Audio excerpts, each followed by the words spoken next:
This amazing book where I shaved all my hair off. And that's good too, shaving your hair off. And I shaved my hair off and they said, you know what? You can't be playing green music with no hair. Kofi Baker has a name that's synonymous with drumming excellence. And Kofi lives up to his name. With his outstanding skills, drive, and dedication, he continues the great Baker legacy. Check out his book, Forgotten Foot. It is available on Amazon. So we're excited to have Kofi Baker here. So, ladies and gentlemen, here he is.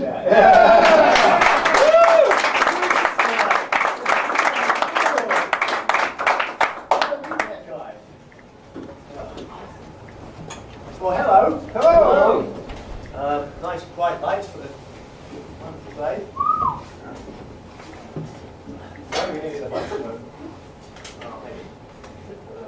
Can you hear me without a microphone? What? Need a microphone. I will talk into it. It probably works. Hello. Yes, much bigger. Okay, so this drum kit's not mine. We set it up kind of quick, so I'm going to stumble through this as best I can. Find my sticks. Okay. So I'm just going to basically start with a piece of music that my dad taught me. I'm going to go through a few things. So I'm going to break up my drum solo stages, and then at the end I'll do a full solo, if I get that far. Okay, so this is basically what first thing my dad taught me playing, and I'll solo on this for a little bit. It just goes like this.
Okay, well that was the first thing my dad taught me. So I learned to play that first. Then I learned the other stuff. And I learned, hang on a minute, you can't play the band playing like that. Where's the beat gone? But anyway, so we have a bit of a snare drum problem here. I can't flip the snare drum on and off because if I put it on, it slowly becomes off. And if I put it off, it doesn't slowly become on. But anyway, okay, we'll carry on. See what how I can make this stay on. Onto snare drum. Maybe you're just going to have to stand here, Dave, and hold it. Okay, let's see. Okay, any questions so far? I need a tissue. My nose is running. This. Okay, yeah, it's good when it's on, but then I have to take the Velcro off to flip it off, right? So it's a bit of, okay, I can do it.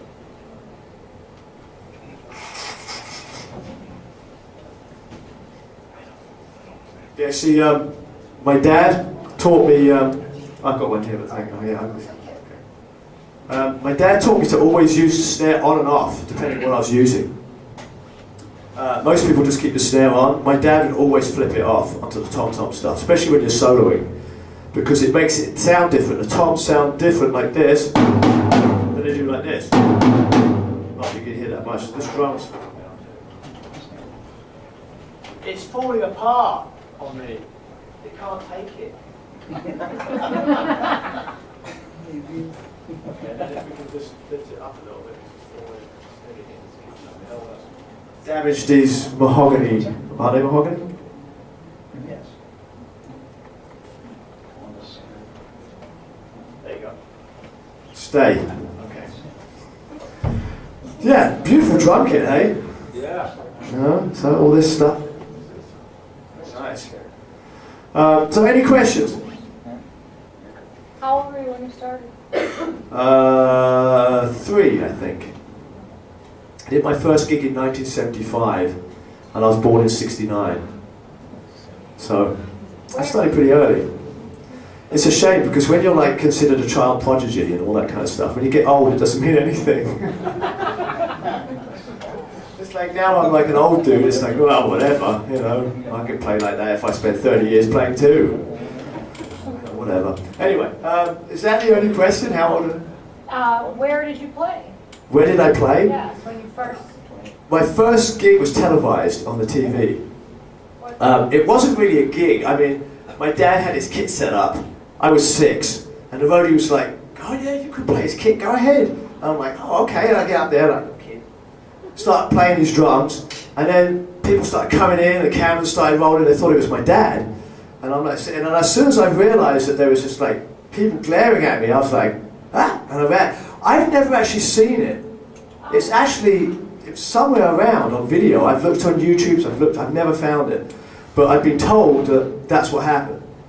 Some little kid gets up, plays drums, and the cameras come on and he splits. So I've never seen it, so I can't even tell whether it's true or not. I've just been told this, but I remember vaguely doing it. I don't know how much was caught video, probably the part where I'm running. But yeah, so that was that. It was called the Old Grey Whistle Test. And it was a show that ran in England. And my dad was performing with the Old Grey Whistle Test, and I was obviously there. And so that's how it happened. But my first actually official gigs was when I was 14. That's when I was playing bars. And they had to sneak me in. They had to say I was a midget. Because in England you get into the bars at 16, so it's a bit younger than here. Was it 21 here, right? So yeah, in England you can get into a bar at 16. You just can't drink alcohol. When you're 18, you can drink alcohol and everything. So, you know, in America they make you wait till you're 21. So you see when someone turns 21, they're outside a bar throwing up. Well, I've had to wait so long, let's see how much I can drink. But should just allow people to drink from whenever they want and learn the lesson. Anyway. Yeah, that's the thing with drugs, you know, with my parents. It was like, people say, well, didn't you become a drug addict? I'm like, there was none left for us. I mean, you know, it was like trying to smoke a joint, trying to find a joint or something. It's like, can't find anywhere. Go out of town. No, your parents have already bought us out. Sorry, it's all gone. It's like, so, you know, hard to become a drug addict until your parents take all the drugs. How did we get onto that subject? Anyway. Who's What your was the favorite question? band? Favorite band My favourite band? besides Creed? Well, I was a Zappa fan. I mean, I loved Zappa. I was just like anything Zappa I was into. Terry Bozzio, Vinny, Ainsley Dunbar, you know, all his drummers, Chad Wackerman, all his drummers were all great. And I was just like, that's what I was listening to as a kid. My dad, you know, was gone. I mean, he left when I was 7. So that was it. So, I mean, I found like 1/4-inch masters of Blind Faith in the loft, you know, and I had this old 1/4-inch player. So like, what did I do? 7, 8-year-old kid, I erased it all, recorded silly, stupid things all over it. You know, it could have been worth thousands of dollars now. So I was such an idiot. But you know, you're a kid, you go, what's this blind presence of the Lord stuff? I'll be right over that, you know, don't need that. So, what was the question? Favorite band? What was it? Oh, my favourite band? Zappa. I mean, I love lots of music, you know, I love all kinds of stuff. I even like some Britney Spears stuff that's really dumb. And the drumming is like, you know, that's it. You know, there you go. Wow. There we go. Yeah, but, you know, some of the music's well produced and it sounds good. If it sounds good to me, I like it. You know, it doesn't have to be complicated. When I was younger, I always wanted to learn and learn and learn. I'm still the same. I'll play a gig for 3-4 hours, and if I've got a drum kit set up at home, I'll go and play for another 2-3 hours.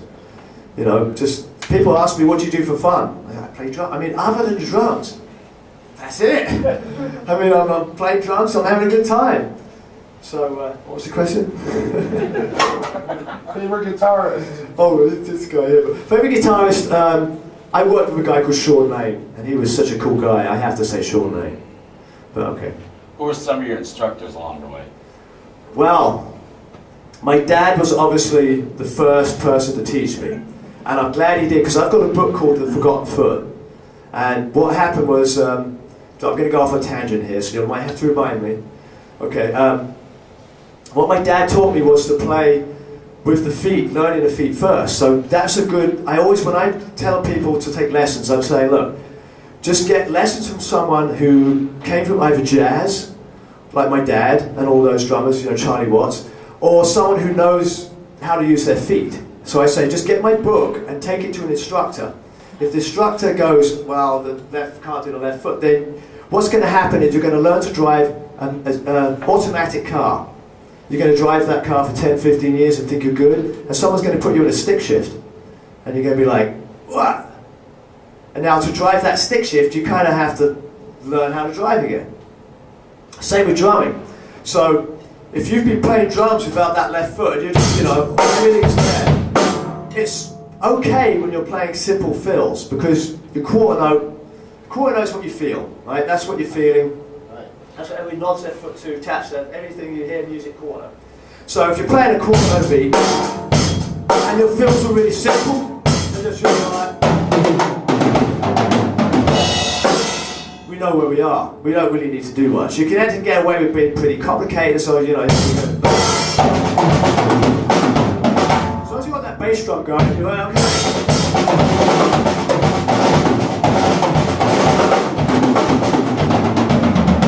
So you've got the quarter note. Now, as soon as that bass drum becomes part of your fill, now there's nothing keeping the quarter note. So the more complex you get, the more you need to bring in that left foot. Because if I'm playing a beat like that, and I go, even if I put the bass drum in, and I put the same beat,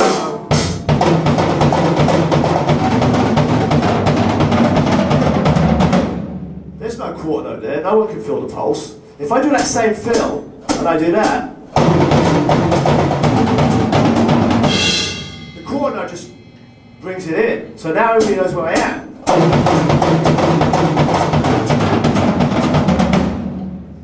So, now, if you play simple fills and you're playing the drums without that left foot, and then you decide you want to become more complicated, now you have to learn how to bring the left foot in, and you're not used to even playing with your simple stuff.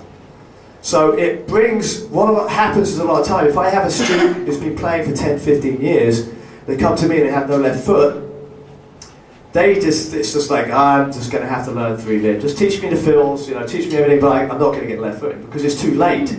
They're kind of so conditioned, they don't want to go back to the beginning. So what my dad did, which is the best first lesson I ever had, was he said, this is what I want you to do. It wasn't even on a drum kit. I wasn't allowed to touch a drum kit until I could play all my rudiments backwards and forwards. There was only 26 back then, okay, so it wasn't 40. But I had to play right-handed and left-handed, backwards and forwards. And there wasn't just one paradiddle when I learned it. There was 4 paradiddles. And I'm not talking single, double, triple. I'm talking, when you're in 4/4, you've got 1 E and a. Right? 1 E and, well, it's 1/1, but if you're in 4, we've got 4 of those. 1 E and a, 2 E and a, 16th those. So you start your paradiddle on the 1, you can then start it on the E, and the and the changes the whole paradiddle. It's like, I just give you like paradiddle that everybody knows, I hope everybody knows. Paradiddle. Do you know your paradiddles? My God, to the back of the room. Okay. Know your paradiddles. If you met my dad and you didn't know a paradiddle, I don't know what would happen. Okay, so paradiddle what people learn: right, left, right, left, right, left, left. Play on a tom. This is another thing. I tell people, I'll play it like this. Like, you can do that with a paradiddle? Yeah. But anyway, so on the top. So that's paradiddle 1. Then you move it a 16th note. And then you can play on the and. And the last on the E, the that'd be. So you've got all these 4 different paradiddles. The one in the middle will start on the double. So it'll be like. So again, if you don't have a quarter note, it doesn't make any sense. You have to have this to know where you are. If I said I'm playing triplets, I'm playing 16th notes, I'm playing 32nd notes, I'm playing 170 billionth notes. It doesn't matter unless I have a quarter note to show me where it's against. So quarter note, very important. Learn your paradiddles and learn your quarter notes. Okay, so that's what I had to learn. And I had to learn it left-handed. But the most important thing was I learned all these rudiments, but my feet were giving the quarter note. My left foot was always on the 4, the 1, 2, 3. My bass drum was always on the 1 and the 3. And I learned everything over that. So I had to play all my rudiments,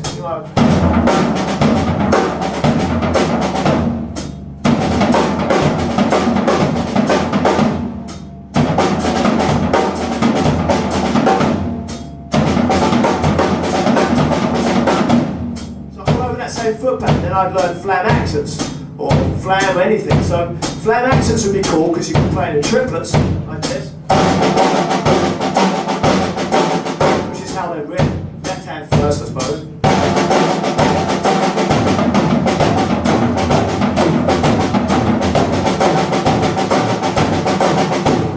And then you learn to play on your 3 beats because you're in triplets on the 1. 2, 1, 2, 3. So that changes the whole fill. You can move it around. You can be on the 1.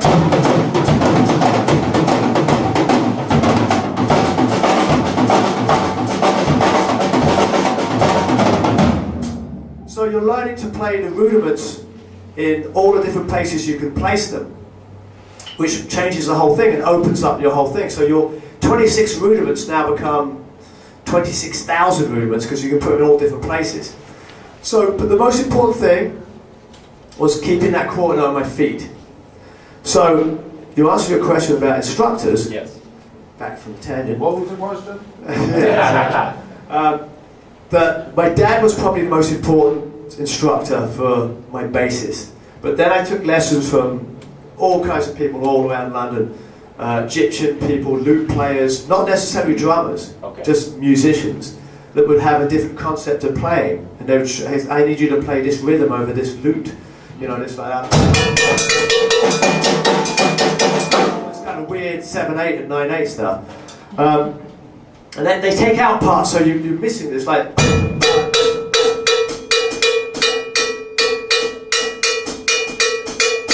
So it's like really strange, but it was great to be in London where you have a melting pot of all these different styles. Probably much like New York or something. So I got to take lessons just learning Latin grooves and everything like that. Latin became my favorite playing for a long time. I'll do a little Latin solo because I love Latin. This is good because I don't even need the standard one. I can take this thing off. It'll be happy like that. It won't be restrained by Velcro. Okay. So, the Latin stuff, like the Afro-Cuban thing I did, was a 12/8.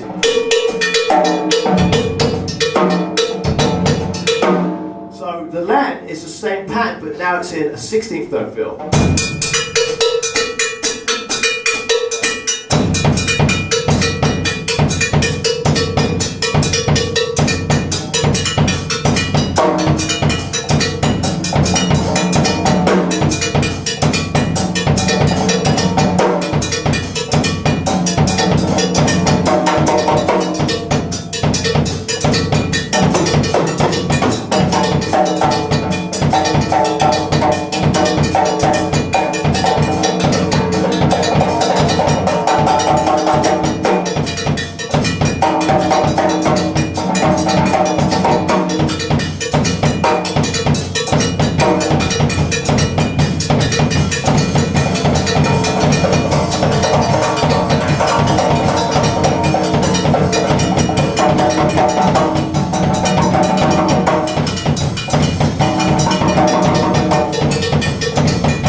So that's like some Latin stuff. Now, I get kind of greedy, so when I learn a Latin rhythm, and then I see the Latin bands and there's a guy playing the cowbell, There's a guy doing the bass drum, there's a guy doing the hi-hat, and there's a guy timbali soloing. I'm like, I can do all of that, just pay me all the money and I'll play it all. So I taught myself to be able to play rhythms and keep patterns going. Ostinatos, Terry Bozzio, ostinato king, that guy, you know. So I stole a lot of his because Zappa, you know, led me to Terry Bozzio. And Bozzio could do all this stuff. I'm like, this is cool. So I'm like, you know, 13, 14 years old, just listening to these albums going, I've got to learn how to play like this. Now was that like a mambo foot pattern with the downbeat with the hi-hat? Right, yes. Now, I've got two different pedals here, so sometimes my hi-hat's cutting out, but normally I play, my left foot plays the hi-hat and the kick drum at the same time. So, now, you kind of need the same pedals. These are at different levels. Yeah. So sometimes when bass drum's going on, my hi-hat will stop and I have to shift my foot over a bit. But, you know, normally my pedals are very even, yeah, very close together, my left foot. That was one of my dad's tricks. I call it pedal bridging because I didn't know what to call it. So, and all the drummers today are using it. Yeah. But no one seems to know where it came from. And my dad had actually, because my dad was the first rock player to play double bass drums. So in those days, they didn't have two-legged hi-hats and all that kind of stuff. They had the big three, and he wedged his three-legged hi-hat over. It was very ingenious how he did it. He got the pedals close, and he just played sideways with his foot. And he'd play, and this, if you look at videos and stuff, you don't see him doing it. He's like kept it very secret. But I remember as a, you know, like kid, him showing me, he said, yeah, you know, if you want to really, you know, make it sound like there's a lot going on, just play both pedals at the same time on the left foot with the quarter note and then play around it with the foot. Which brings me on to my next matter, is basically soloing over a quarter note. I'm basically always soloing over a quarter note. But you can really use that in drum solos in a groove, and if you're in a band situation, you have a drum break. Rather than having a drum break where you're playing stuff off it and the band's trying to keep the time, you can actually beat the time. So I'll do a little solo showing you what I mean. So my left foot is just going to stay, if I can keep the hi-hat and the bass drum level, it should sound like this the whole time. Just get the quarter note. If I get that hi-hat just right, sometimes you have to tilt the hi-hat a little bit. Or even better, you've got a tambourine. Here we go. Now you can really hear it. An old tambourine. Okay. So we've got that going.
Yeah, I was just keeping that the whole time, just soloing around it, however I felt, you know, it would go. And my solos are never planned. They're completely spontaneously. They lead places that I don't like sometimes, so. But, you know, I just follow them and see where they go. So, the idea, which I was talking to Mr. Chris Shutters about, my guitar player, is the idea is to have a lot of technique, a lot of be able to play everything that you could possibly do, so you're free to play whatever you feel. If you've got a good feel for the instrument and you're a good feel player and you can get up there and play with a good feel, then you should learn to, you've got a gift, you should learn to really take that gift and practice everything you can practice, because the more you practice, the more variations you can get, the more you can express yourself. It's like writing a book. If you only know a limited vocabulary, you can't really express yourself. If you have a huge vocabulary, most of the time you can express yourself. Sometimes you disappear up your own bottom, but you know, you have to take that risk. You know, sometimes, you know, my dad always used to say to me, you know, when I was a kid, like, you've got to learn more technique. You've got to get more. You've got to get better. Because I was a great feel player. I could play along and feel stuff, but I didn't have much technique.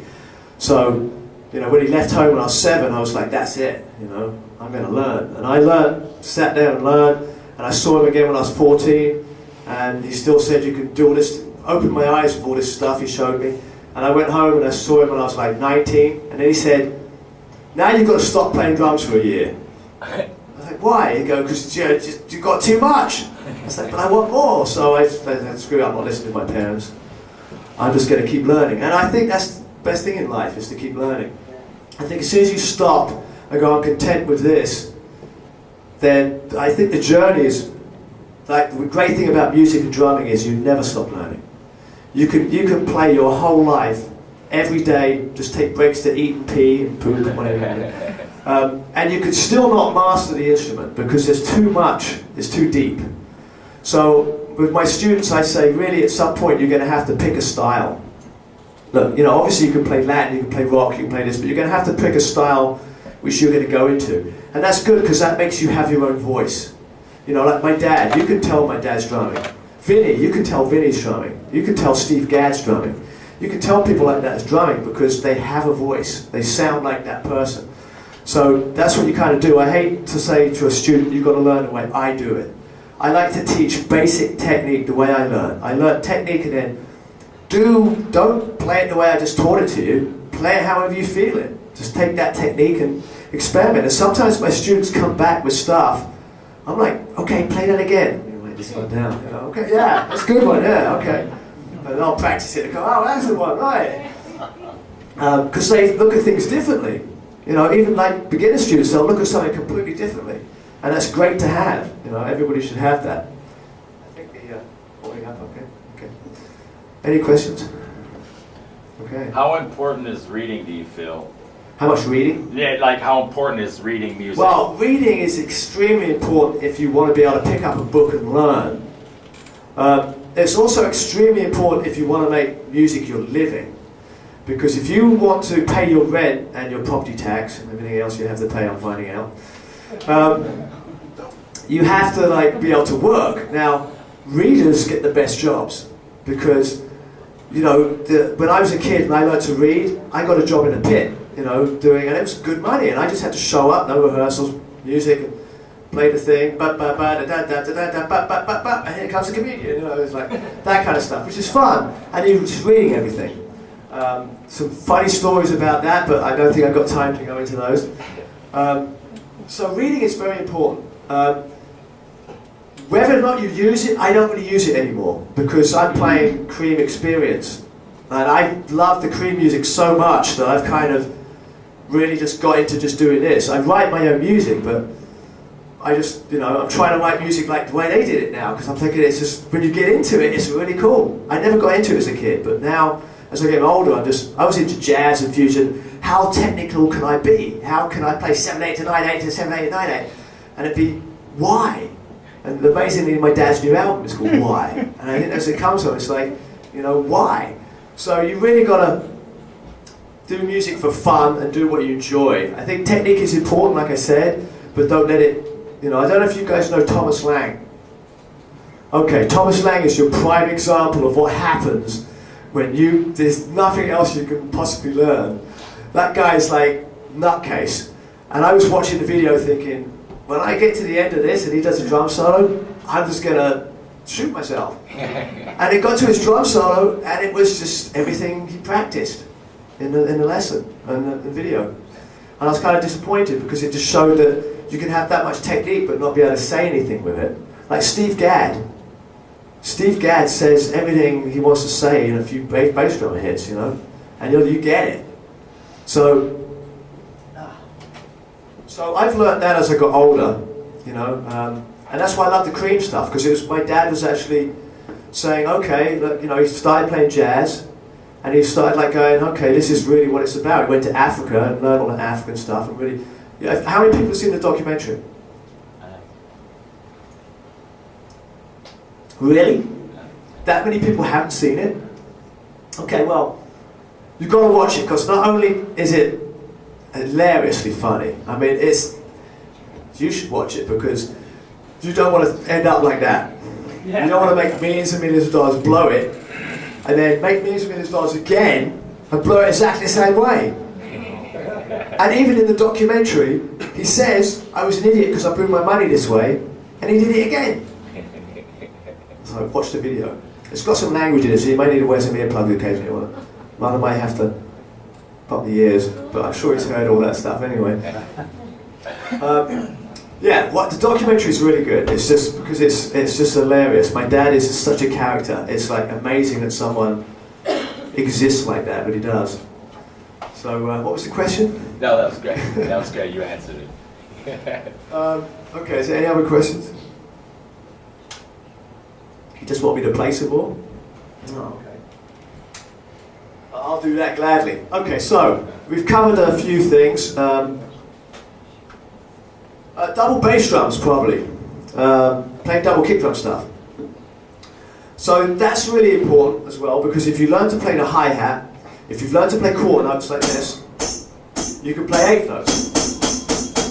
And you can also play the upbeat. Now jazz, which we haven't covered yet, jazz has the hi-hat all on the upbeat. So instead of being on the quarter note, the 1, 2, 3, it's actually on the ands, and there's your cut time, and it's on a 2 and a 4. Do I need to explain all that? Probably. I won't even bother, just watch. Okay, hi-hat on the upbeat. 1, 2, so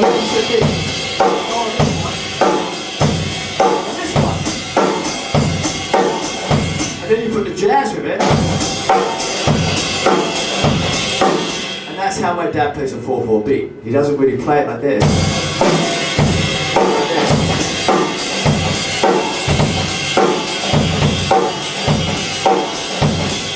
So, if you were to put that on the other bass drum, what would you get? You get this.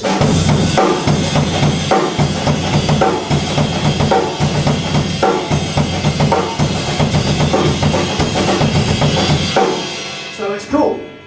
You put it on eighth notes.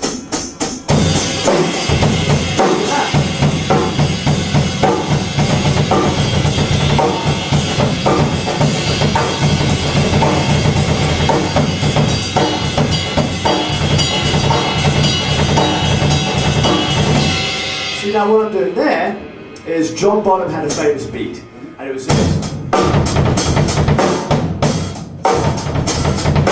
The bass drum. So if you're playing 8 notes and you play that same beat, you put it here. Yeah.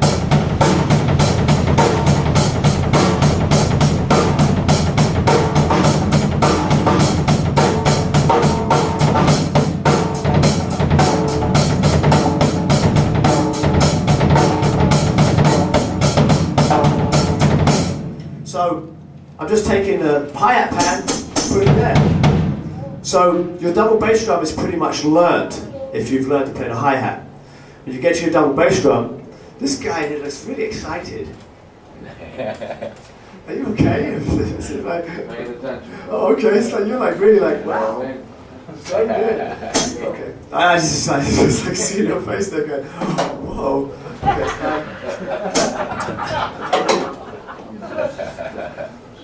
Anyway, where were we? What's the question? So your 8th notes, right?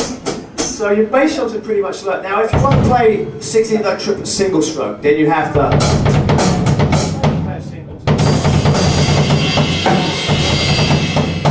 That's a different technique. So you're actually playing, instead of playing triplets, 16th note triplets, I don't know how many people know what 16th note triplets are.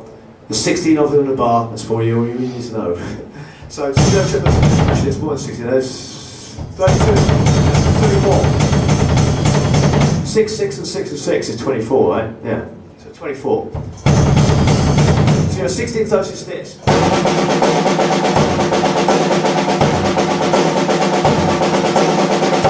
So you're playing 6 beats per quarter note.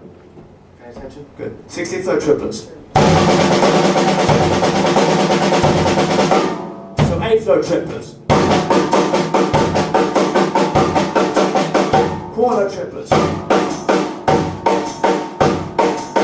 Half note triplets.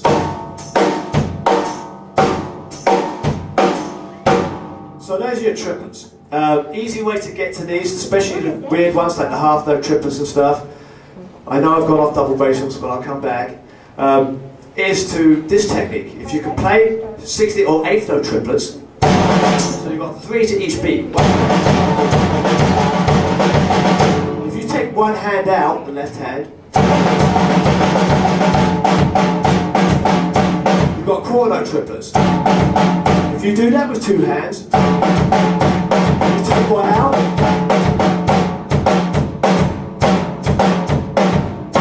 you get half note triplets. So that's a good way to find your weirder half note and quarter note triplets if you're having a hard time doing that. Okay. So back to double bass drum. So if I'm playing 16th note triplets, which are the ones that go like this,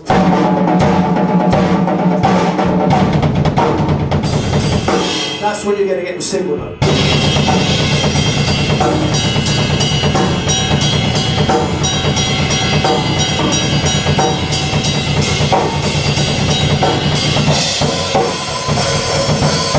And you can play different stuff and do all that kind of stuff, but so you've got different approaches to the bass drums. I use the 16th note triplets single stroke when I'm playing cymbal rolls. So if I'm like, if I'm playing them other ways, I normally play them like that. So it depends on how you're playing with double bass drums, but you can. I lead with my left foot because I'm learning to play from that, so my foot comes on the one. So my dad and me both lead with our left foot. Drummers of today that don't learn left foot lead with their right foot because their foot's not there. Your dad's totally left-handed. No, right-handed. I have heard the fact that he was left-handed. Every time he hit me, it was the right hand. Well, because when you talk about your left foot. Well, it's because you're. I know it's dragging on a little bit. We'll be done soon. It's because the left foot's keeping the time, so it goes on to the beat on the one. So the left foot's really when I'm playing double bass drum, my left foot is playing the 8th notes, 1 and 2. My right foot's playing on the upbeat of the 16, the E's and the E's, right? So you've got 1 E, 2 E, 3 E. my right foot's, my left foot's 1 and 2 and 3, and my right foot's 1 again and 2 again. So it's like I'm playing a beat like this. So on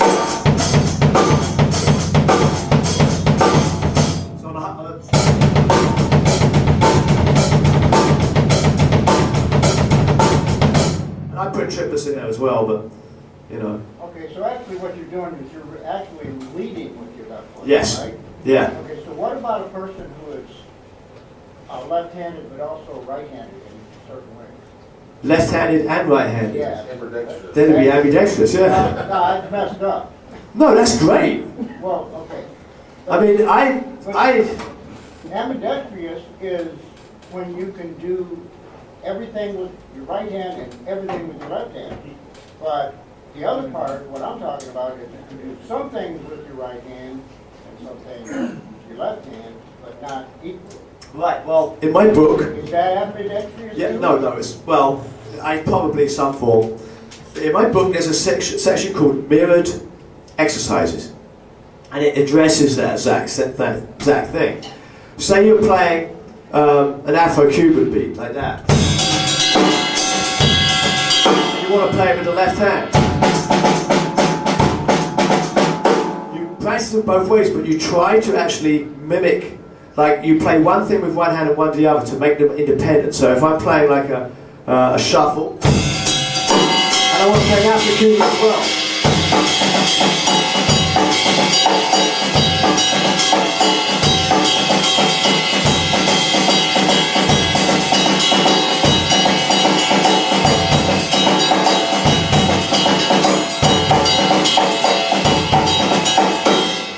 So I'm doing the same pattern and swapping it, right to left and right to left. That way, because it's all in your brain, that way your brain starts to realize it can do it both ways and see it both ways, and then that fixes that. It means you end up being able to play exactly the same things with your left as with your right. And I don't have to, this is the great thing about if you practice the right things. I don't actually have to practice playing all different things. I just practice one exercise, and then when I'm playing, it allows me to do whatever I want to do. Even if I haven't ever played it before, I haven't played one thing against this thing. That happens to me all the time. I'm like, oh, I'm doing something different. As soon as I realise that, I'm like, oh, stop. But, you know, that's certain exercises like that will address that. So you just have to learn to play the pattern that you're good at with this hand while you're playing a basic pattern here, and then reverse it. Play a basic pattern, and then the pattern that you're good at with this hand. And that will force your brain to somehow connect. Okay, there you go. Dr. Kofi in the house. Okay. Any more questions here? Do you ever change your grip No. Do I ever change my grip? from a traditional grip to match grip? This is a good one. Okay, so I say to my dad, I see you play like this sometimes, you know, what's that about? This is why I know he's right-handed. Wham! what the hell, why? Why do you want to play like this? Because I see you do it, wham, right-handed turn. Anyway, so he goes, this is from the marching thing. He was taught tradition because it's tradition, it was handed down stuff. Drummers played like this. They always played like this, you know, with banging stuff. But then when you had to put a snare drum on your side, you couldn't do that. So you had to find out a way to bring that hand in so it could be played aside. So now when the drum's here, it's kind of bad. People that play on the kit they normally tilt their snare drum away from them. They have to tilt a certain way, which makes it hard for this one. It's good for this one, but it's hard for this one. So it's actually a hindrance. And Weckel is another guy that plays like this all the time, and he has mass shoulder bumps, his left shoulder. His right's fine, his left's sharp, because of all this. This is like. So actually on a set like this, rarely does my dad even do this anymore. He does it just because in some jazz things, that's how he was taught. So he goes back to how he was doing it. But he told me to never learn it. He said, don't do it, because what do you need it for? It's like, you know, some drummers, which is again, total rubbish, say that certain things you can do like this, that you can't do like this. It's bull. You can do anything like this. It's like, in fact, I don't know how the hell they do this. but they do. It just shows that you can adapt. You can probably hold the stick multiple ways if you practice it enough, and it probably works. Your body will adapt and find a way to make it work. So, yeah, so no, I don't. And another thing I never do is this. Because if my dad ever caught me doing that, that right hand would come into play again. So I stay away from anything like that. Because, you know, my dad would be, what are you, a baton twirler? Where are you going to twirl your baton in something or something? Wear a little tutu? So, yeah. No, match grip. Nothing is wrong, nothing wrong with it, you know. But. Now, do you ever vary your wrist movements as far as in order to get Yeah, strokes? I have pretty long sticks as it is. I use the Power 5B, which is a little bit longer. And I end up like right on the end of my stick a lot of the time. Sometimes I'm here, sometimes I'm here. But I noticed that when I first started playing, I had calluses from playing. I built up calluses. And then after like about 20 years or so, the calluses are gone. There's nothing there at all. So I don't have any calluses from playing drums anymore. And I think it's because I hold my stick so light. I don't hold it tight at all. I can drop my stick, and when I drop my stick, it kind of, I can pick it up again most of the time, because it just floats around. So yeah, it's just because my grip has got really light. That's why, like I think Tammy was saying, don't you get out of breath playing this long? So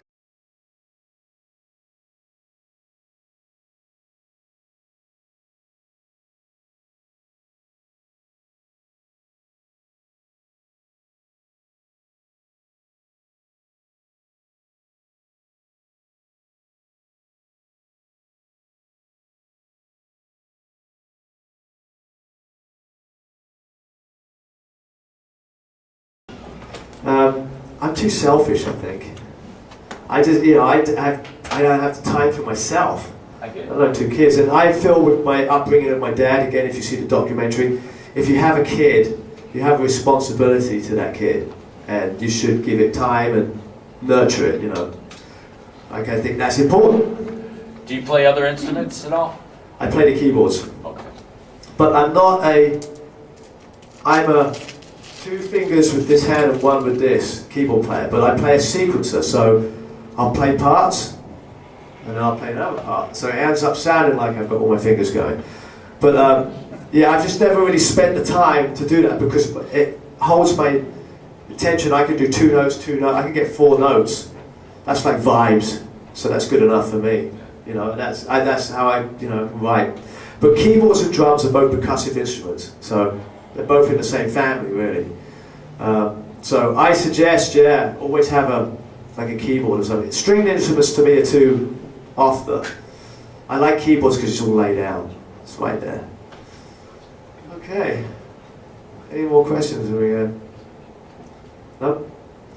Okay, so what I'll do is I'll play a solo and I'll go through basically what I've done and I'll put it into one solo. I might add, subtract a few things, it's going to be a little bit different, but I'm basically going to go through the same idea. I'm going to start on the African, go into different grooves, go to the 4/4, and then I'll come back to the African and end it. So I'm just going to do a kind of a shortened version of what I do live, so to give you an idea of how it all puts together. Yeah, now's the time to go to the toilet.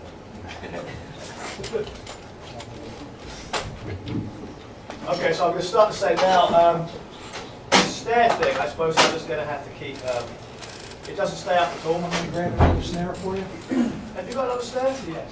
Yeah, that might be good, just so I can get through.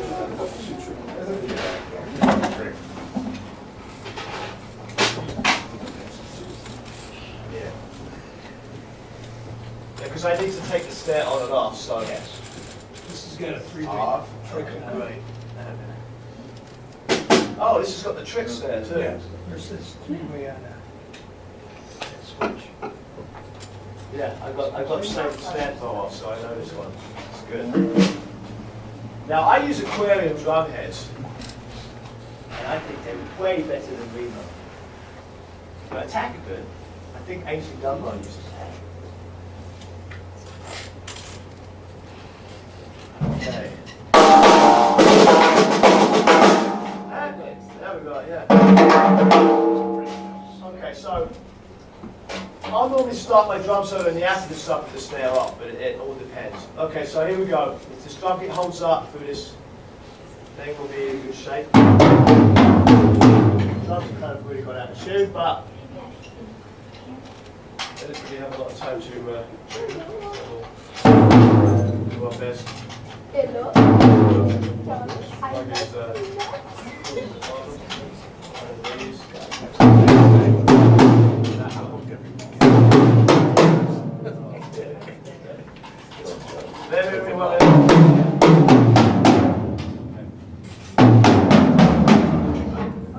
Now drums will go out of tune.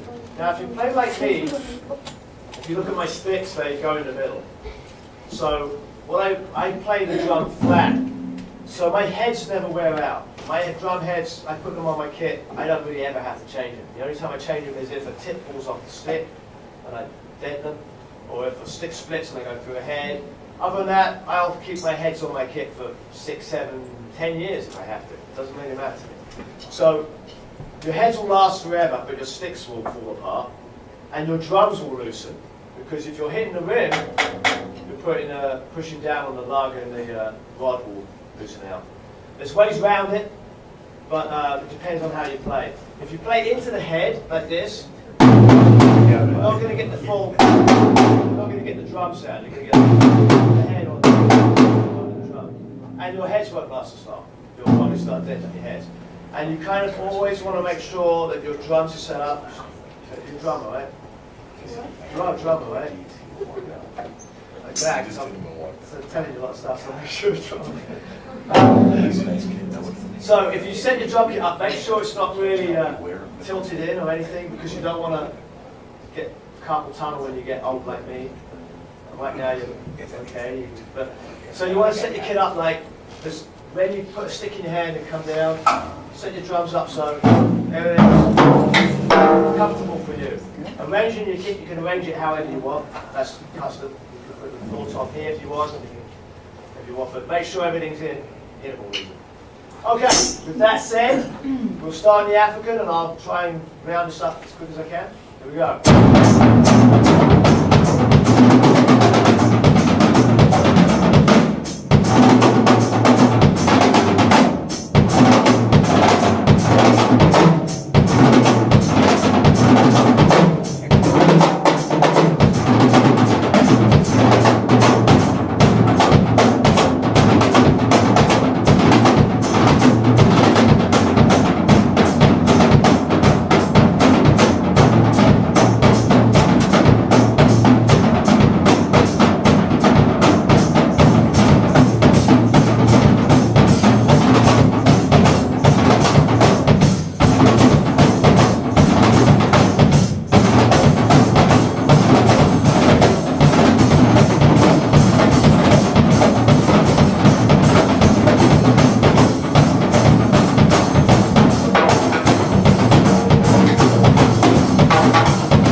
for all of everyone together. Okay, so there you go. I'm going to take all the questions you want and everything. I'll play some more if you want, but just hang out with me and ask stuff. Yeah. Thank you for coming up. By the way, he has pictures to sign. You can sign for $10, and there's T-shirts available for $20. Yeah, gas money, but gas is cheap here. It's great. It was like expensive.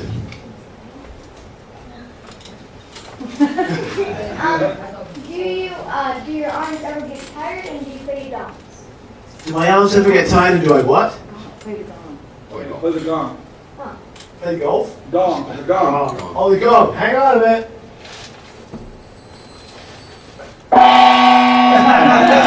I do. I forgot about that. I was going to end my solo with that.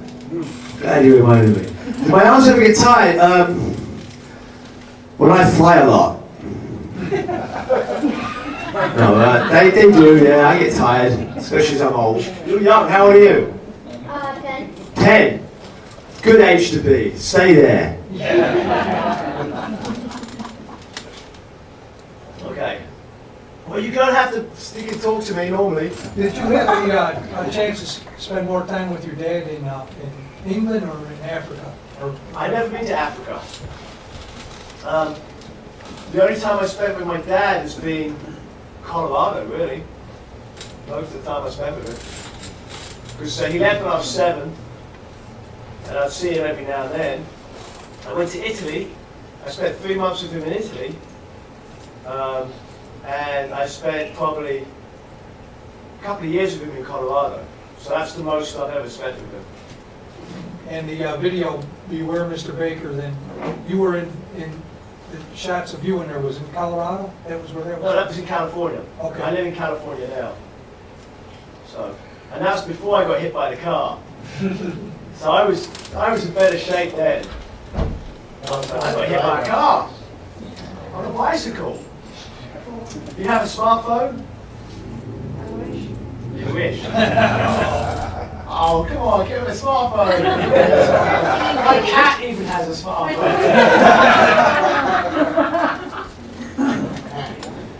Oh, you can't watch it then. Oh dear. It's a great accident. I got spinning in the air and out on the ground. Anyway. What was the question? Oh, I've got my earbuds. And another thing. Wear some kind of ear protection. These are very light, 15 dB. But if you're going to play drums for like 30 minutes or an hour or so, it's not too bad for your ears. But if you're going to play for 8 hours a day, you want to wear some kind of ear protection. Just for key links. Because your ears never really repair. So, even your eyes. You've obviously got that one down already. I'm not far behind you. I'm going to have to start wearing glasses. Are you getting better sighted or what are you? He's like 24. But is he near or far? He's farsighted. So that gets worse, doesn't it? You get further sighted. Sorry. But you know, I'm like this. It's actually better to be in your situation. I've gone through life thinking my eyes work, and then suddenly I can't see crap. And because I'm not used to having glasses, I never have any glasses. People give me them, and I don't know what I do with them. I don't know where I put them. But I'm not used to. I'm going to have to start having a pouch, a glasses pouch, so I can put my glasses on there. So you're good. You've already got it down. You don't have to worry about that. So you've got more time to play drums. Yeah. Okay, where were we? Kofi, when you're playing single bass, I mean, your foot is incredibly fast. Are you doing more ankle or is it leg?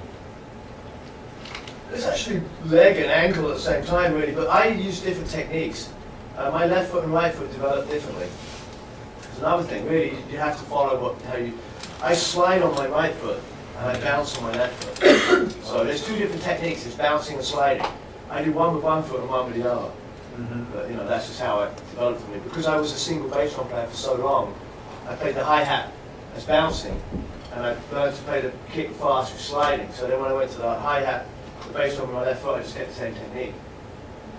Which I say to students as well with holding the stick and stuff, if you've got a certain way of doing things, and I learned this early on, this guitar player Sean Lane, playing clinics, and people will ask him how did you learn to do that run, and what's your fingering on this run, and he would say, look, you know, people do it differently, they make this run differently, do it the way you're comfortable playing the sound. So it's really how you feel comfortable with the pedals, and if you know, part of it is if you're got your heel down, you're using a way smaller muscle. Right. Because you're just using the shin muscle for the foot. When you're using the whole leg and losing that thing, you've got a lot bigger muscles. Not less, it's going to tire out, lots, you know, it's going to take longer to tire out. So, and also it's quieter. That's why the jazz players play with their heels down. Because you can't really, you know, you can't get a lot of power out of it. So you play with your heel down and you play something lighter.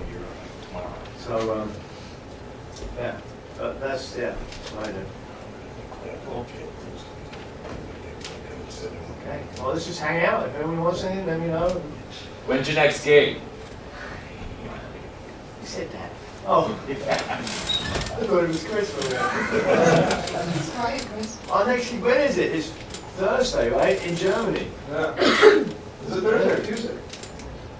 No, we're flying on Tuesday, we rehearse on Wednesday, and gig on Thursday. Thursday it is? Okay. I don't know where. And that's the Cream Experience? Yes. It's in Hamburg. It's Chris Shutters with a bass player he's never played with before. Okay. I played one gig with him before. Really? Yeah. It was a good gig though. Okay. Okay, I'm kind of nervous. So. No, he's a good bass player. Cool. Good. So it's good, yeah. Because we've never played, so we're going to go out there and... When you're in Europe, does Jack Bruce or Clapton ever come and sit in with you? No. Not surprisingly, Eric is very shy. Not so much shy, but very reserved. Very, yeah, he's very, quiet. He would never show up to a gig and go, "Hey, I want to sit in." That's not, Eric Clapton. That's maybe, someone else that's like that. Maybe Guns N' Roses goes. No, he's like that. Slash. Yeah. Slash would show up and play and sit in anybody. Even sits in at the baked potato. No, so yeah, no one's ever. Jack did once.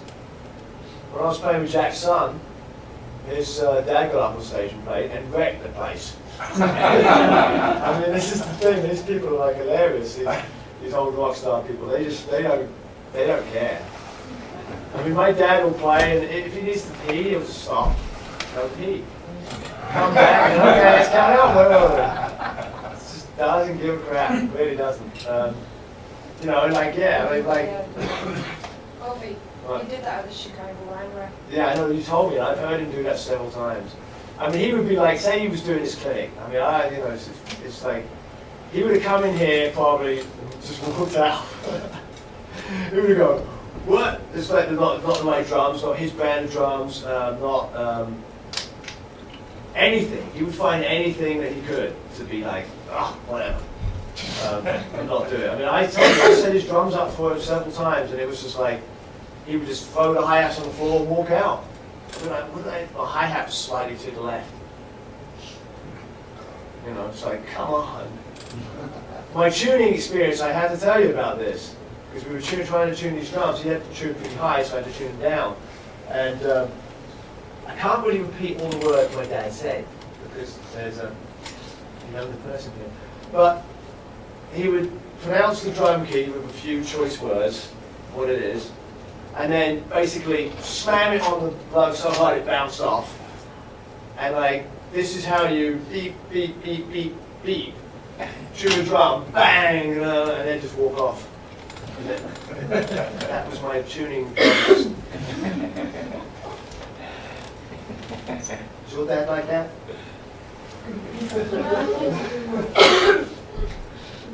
Oh dear, fun. These guys have got a kid, your daughter's kid, right? Oh, that's, it's your kid at school as well. She's 18, so she's not really a kid anymore. She's gonna be. How old are you again? 11. Yeah. Oh, okay. A few more years you're a teenager. What are you going to do? Play drums. Get really good, then you can make a living. Get lots of women.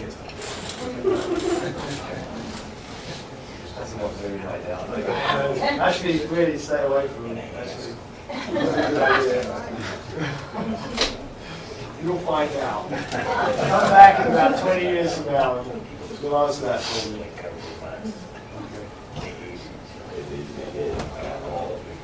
So how are we all doing? Good. I'm going to get off the drum kit. I'm going to stand over here so we'll just hang out. Any questions or anything we want to talk about? It's fine. We're mesmerized. Oh, Yeah, so it that's is? fabulous. Well, I have this amazing book where I shave all my hair off. That's good too, shaving your hair off. And I shaved my hair off and they said, you know what? You can't be playing clean music with no hair. So they made me grow my hair back. Yeah, I know. It's annoying having long hair, especially when it gets thin. I lost my taste on hair brush. But I can sit here and sign stuff or do whatever I need to do. Yeah, if you want.